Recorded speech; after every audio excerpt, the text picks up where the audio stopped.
Bienvenue, braves gens, au cœur de l'action. Dans une région en ébullition, sur une poudrière où les destins s'entremêlent et les cartes se redessinent, nous plongeons aujourd'hui dans les profondeurs de ce qui se passe et vous révélons les secrets du conflit qui remodèle le visage du Moyen-Orient. Êtes-vous prêts pour un voyage inoubliable? Un voyage qui vous révélera des secrets jamais racontés et lèvera le voile sur des vérités qui vous choqueront. Ce que vous verrez dans cette vidéo n'est pas seulement de l'information, c'est la clé pour comprendre ce qui se passe autour de nous et pourquoi l'équilibre des pouvoirs change si vite. Saviez-vous qu'un scénario secret est en préparation qui pourrait changer complètement le visage de la région en quelques jours? Ce que les prochaines minutes vous révéleront vous fera repenser tout ce que vous savez sur le conflit à venir. Préparez-vous à découvrir la vérité que personne n'a osé révéler auparavant et l'information choquante qui changera tout. Des sources de renseignements de haut niveau ont révélé un plan secret pour une frappe préventive sans précédent, ciblant le cœur d'un grand régime régional et qui pourrait entraîner l'effondrement d'alliances vieilles de plusieurs décennies. Cette frappe, que personne n'attendait, provoquera un tremblement de terre géopolitique dont l'impact s'étendra à tous les coins du monde. Dans cette vidéo, nous vous révélerons les détails de ce plan secret, analyserons les raisons qui le sous-tendent et passerons en revue les scénarios possibles de ses répercussions sur la région et le monde. Nous vous fournirons une analyse approfondie des intérêts conflictuels, des acteurs cachés, et comment l'équilibre des pouvoirs pourrait changer radicalement. Chaque minute de cette vidéo contient une pièce du puzzle, et chaque information vous mènera à une conclusion choquante. Ne partez pas avant la fin, car la grande surprise vous attend dans les derniers instants. Suivez-nous pour connaître toute la vérité et comment cet événement pourrait affecter votre avenir et celui de la région.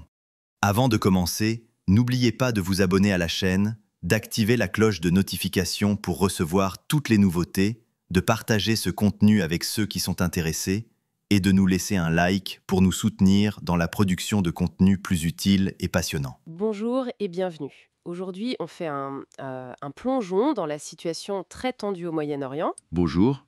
Oui, une situation vraiment sur le fil. On va s'appuyer sur deux documents principaux, une étude assez fouillée sur les scénarios de conflit et puis une analyse vidéo qui, elle, décortique la réaction iranienne.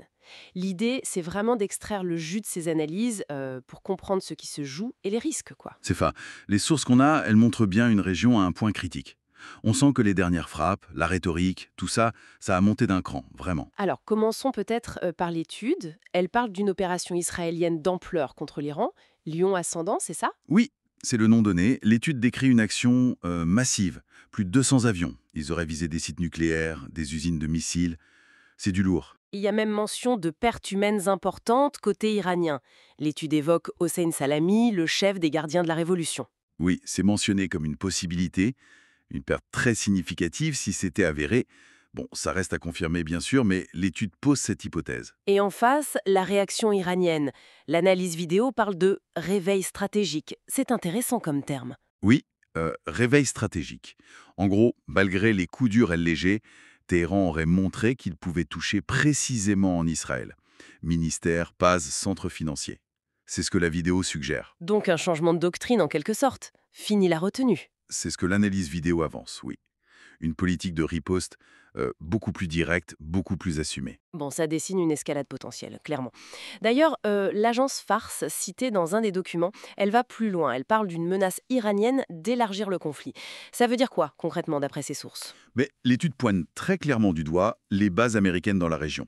L'idée serait de s'attaquer à ce que l'Iran perçoit comme le soutien vital d'Israël. Ah oui, lesquels par exemple? Deux sont nommés spécifiquement. Al-Udaïd, au Qatar, c'est énorme, 10 000 soldats américains environ, et Al-Dafra, aux Émirats arabes unis.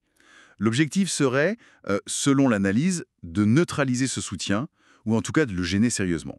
Logistique et politique. D'accord. Et au-delà des cibles purement militaires, il y a un autre point qui revient dans les deux sources, le détroit d'Ormuz. À Hormuz, oui, c'est un point de pression absolument majeur. Iran envisagerait sérieusement de le fermer. C'est présenté comme une option crédible. Tout à fait. Les deux documents le mentionnent comme une carte que Téhéran pourrait jouer, et l'impact économique serait colossal. On part de plus de 20% du pétrole mondial qui passe par là, c'est ça? Exactement. Donc imaginez les conséquences sur les prix, sur l'économie mondiale. L'analyse vidéo, d'ailleurs, relie ça à une stratégie plus large. Ils appellent ça la frappe sous la ceinture. La frappe sous la ceinture, c'est-à-dire? C'est-à-dire viser les points faibles, notamment les alliés régionaux d'Israël, pour les déstabiliser. Et l'analyse vidéo cite des pays en particulier? Oui, elle est assez précise. Les Émirats arabes unis sont mentionnés en premier lieu. On leur reprocherait, selon cette source, un soutien logistique, de l'espionnage pour Israël. D'accord. Et d'autres? Le Qatar, Bahreïn, la Jordanie sont aussi cités comme des cibles potentielles. Le but serait vraiment de semer le chaos, voire de faire tomber ces régimes alliés. C'est quand même assez radical comme objectif. Fait intéressant, l'étude suggère que l'Arabie saoudite, elle, serait peut-être épargnée. Oui, c'est une nuance apportée par l'étude. Peut-être à cause d'un rapprochement récent avec l'Iran ou d'une position stratégique jugée différente. C'est une hypothèse. Bon, face à tout ça, l'étude propose des scénarios. Quels sont-ils, en gros? Alors il y en a trois principaux. D'abord, une escalade limitée, c'est-à-dire des échanges de frappes qui restent contenus, peut-être des perturbations à Hormuz, mais on évite la guerre totale. Ok, le scénario moins pire, si on veut. Voilà.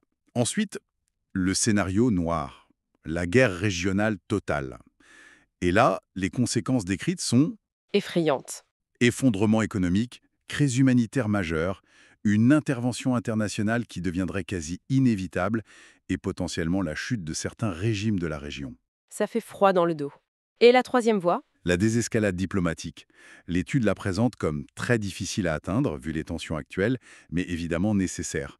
Ça demanderait une implication internationale très forte, des compromis énormes de toutes parts. On comprend bien que les enjeux sont vertigineux.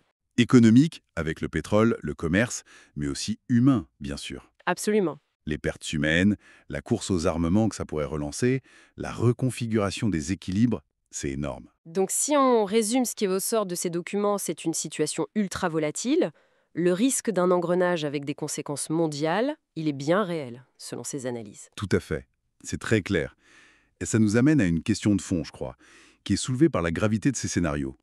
Face à cette détermination iranienne, telle que décrite dans les sources, et au potentiel destructeur d'une escalade qui impliquerait tout le monde, les puissances régionales, les bases américaines, l'économie mondiale, qu'est-ce qui pourrait vraiment faire dévier cette trajectoire? Quel levier diplomatique, peut-être discret, ou quel facteur imprévu pourrait nous éloigner des scénarios les plus sombres qu'on vient d'évoquer? C'est une question qui reste ouverte.